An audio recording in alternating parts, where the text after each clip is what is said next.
Today I'm talking to Dana Thomas in honor of the upcoming Fashion Revolution Day. She is the author of the New York Times bestseller Fashionopolis, The Price of Fast Fashion and the Future of Clothes. I am talking to her today about her Young Readers Edition, The Secrets Behind the Clothes We Wear.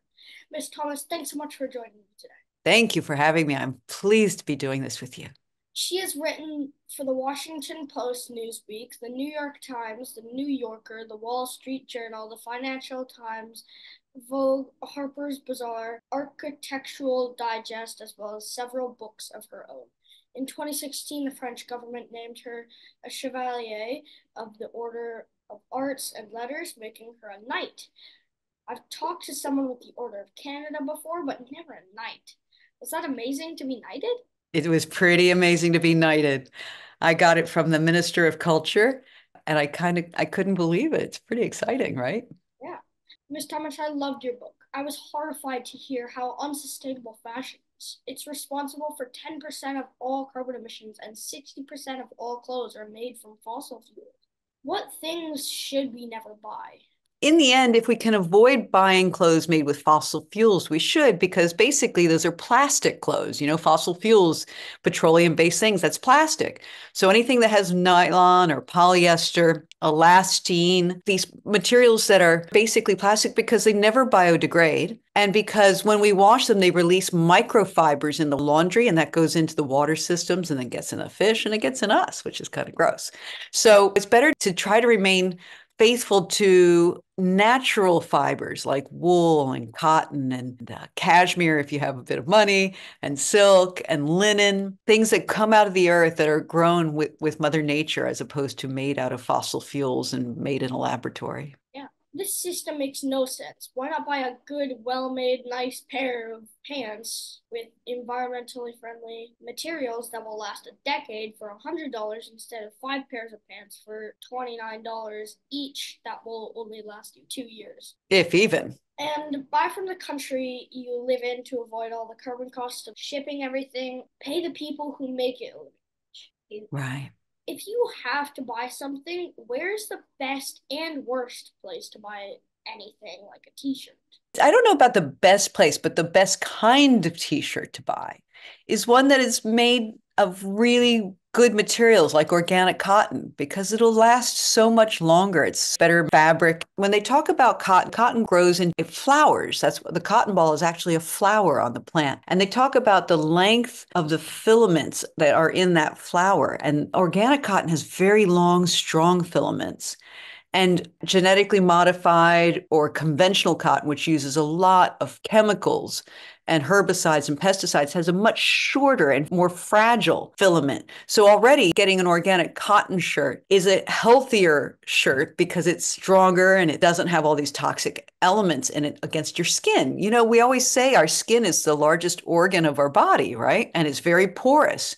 So if we're putting this material next to our skin that has all sorts of chemicals in it, it's probably not very good for us, right? So it's nice to be able to buy a good cotton t-shirt that's made of organic cotton, and it will cost you more money, but it's better to buy one, like you said, for $50 than to buy 10 for 10 and they wear out and you throw them away. Maybe you cut them up into rags, but they don't last very long and they don't keep their shape and they lose their color. Try to go for organic whenever you can. It feels better on your skin and it's better for you and it's better for the planet. If you can buy a pair of jeans on sale in a store for $29, how much would it cost to buy them using quality, sustainable fabrics and fairly paid workers Ah, made in the country you purchased them in? it costs a lot more. When I was a kid, that was a while ago, when we bought blue jeans, they were really stiff and they were dark blue. They were like the color of my sweater when you bought them. And they were made of a very stiff denim, the Levi's 501 button fly jeans. And you had to wear them for about 6 months to break them in. But then they got really good. You loved your jeans and they fit you perfectly. And then as they started wearing out, eventually, they wear out to the point that then you cut them into shorts and you still had shorts for a long time. But they lasted so long that I still have some of them. And now my 23-year-old daughter wears them and she looks really good in them too. So to get those kinds of jeans, you have to pay more money. And when you buy jeans that are already distressed, that are already pre-washed, that are already broken in, they're going going to have a much shorter life than if you buy the beautiful old style stiff denim that you break in yourself, right? But they do cost more. They cost about 10 times more. It's called selvage denim, so it's woven really beautifully and it's really strong. So they last, like I said, they last a long time. My jeans from the 1980s are still being worn today. Cool. 3D printing clothing is really cool.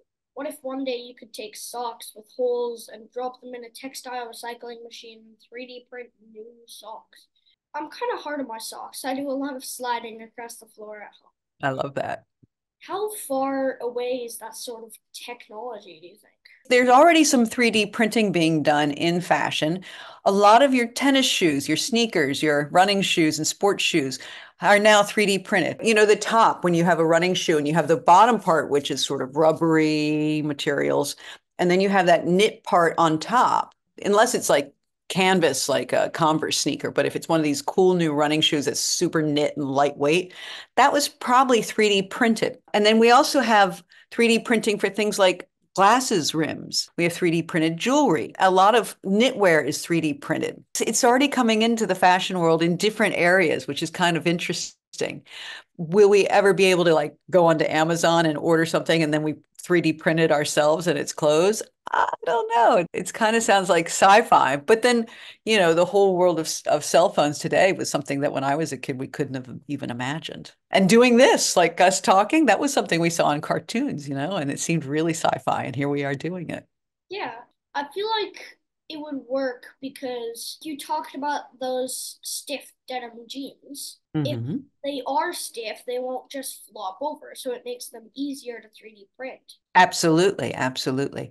And one of the ways of 3D printing is weaving. So it could be that we could weave our, you know, our jeans could be woven as 3D printed products. I don't know about attaching things like buttons and closures and zippers and things, but you never know. You say that only 1% of workers earn a living wage, and the industry employs every sixth worker on the planet. I love Hmm. that you wrote how the creator of Sobot said that the age of cheap labor is going to end. I surely hope so. Yeah.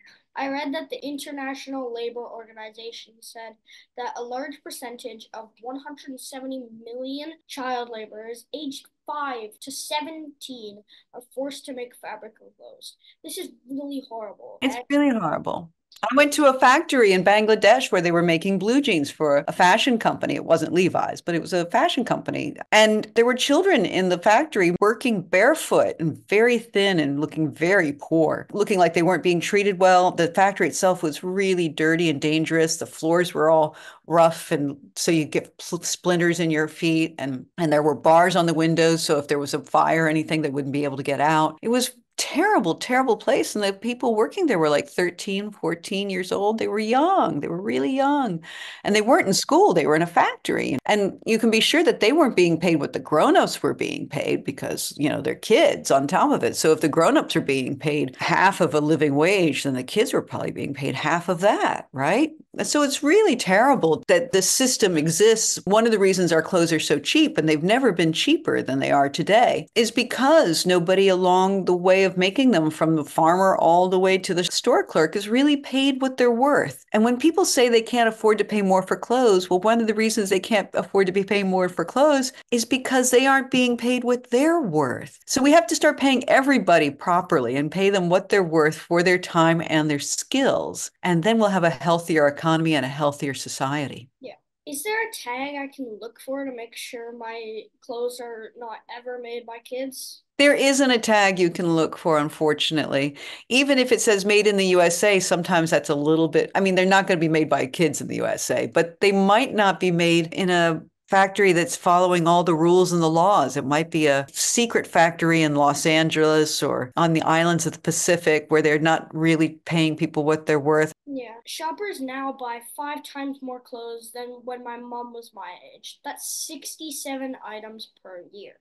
Is that Yeah. because they wear out faster? The average piece of clothing is only worn 7 times. Isn't that crazy? Like, how many times have you worn that shirt do you have on today? More than seven, I bet. Definitely more than 7, but Definitely more than seven, which means there's a lot that people throw away without ever wearing them, right? To get that number. So, one of the reasons that we're buying 5 times more clothes than we did when I was your age was because the clothes are so inexpensive, we can. You go into a fast fashion shop now and you take a grocery cart to go around. When I was a teenager and I was getting babysitting money, $1 an hour, I couldn't spend a lot of money on clothes. But now, you make $20 an hour and the clothes are still the same price as they were 30, 40 years ago. So I would go and buy one thing. And now you go around with a shopping cart and you buy 5, 6, 7 things. And also you go back more often because you want to see how often they're changing the things in the stores. And every time you go, you come out with something.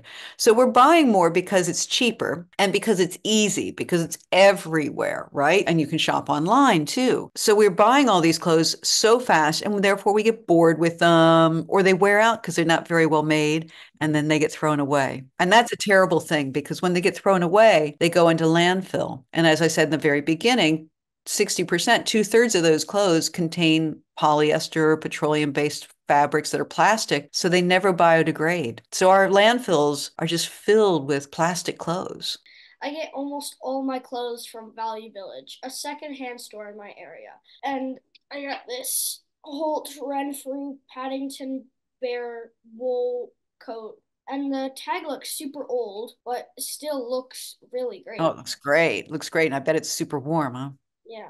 The only things I buy new are socks and underwear. The socks That's I it. buy are from the Great Canadian Sock Company. Canadian owned and operated, made from sustainable fabrics like bamboo and recycled cotton. I pass on any other clothes that are still good to a family friend with a little boy. And we recycle our worn out clothes at Value Village instead of putting them in a garbage. Is there That's great. else I could try to do to reduce my carbon footprint? Well, there's just a lot of simple little things like when you wash your clothes, do it on a short cycle as opposed to a long one because you're not beating your clothes to death, washing and turning them around and around and around and around and around, but they'll still get clean. And you wash them on the cold cycle instead of super hot water because then you're not boiling them to death. So they won't fade and the thread doesn't wear out and get cooked, basically spinning at a hot temperature. You're just like destroying them in the washing machine, right? So you'll give them a longer life. And then you also shouldn't wash your jeans all the time. They Yeah. don't really like to be washed. They weren't meant to be washed. They were originally invented for miners in California in the 19th century during the California gold rush. And these guys were wearing these pants in the mines. They were crawling around in the dirt and digging and everything. And then when they struck gold or silver, they're like, I'm done with this. They went home they went to the bank, they got all their money, and then they gave their blue jeans to the next guy and said, Here, they brought me good luck. You can wear them. Maybe they'll bring you good luck. And they never got washed. So, blue jeans aren't really meant to be washed and they don't like to be washed. So don't wash them after you've worn them once or twice. Wear them a lot. And if they start getting a little funky, you can just put them out on the laundry line and just let the sun and the air and the rain kind of like clean them up for you. Just wear them, they'll be great. And then the other thing that you can do is repair, fix your socks. And if you've got a hole in something and you don't know what to do a little embroidery or something. Or if you've spilled something, say you spilled some iced tea on your shirt and you're like, oh, now it's stained. Well, you can dump the whole shirt in the iced tea and it's all the same color. So you can have kind of fun that way with things. If your t-shirt's getting really worn out, tie dye it and give it a new life. It looks really fun. And you have a good time doing arts and crafts at the same time. Yeah. This has been a really great talk. Thanks so much for taking the time to chat with me today. Please click My here pleasure. to buy Miss Thomas's book from your local independent bookstore or subscribe to her really cool newsletter. And remember, together kids can save the world. Thank you. Thank you. Bye. Bye.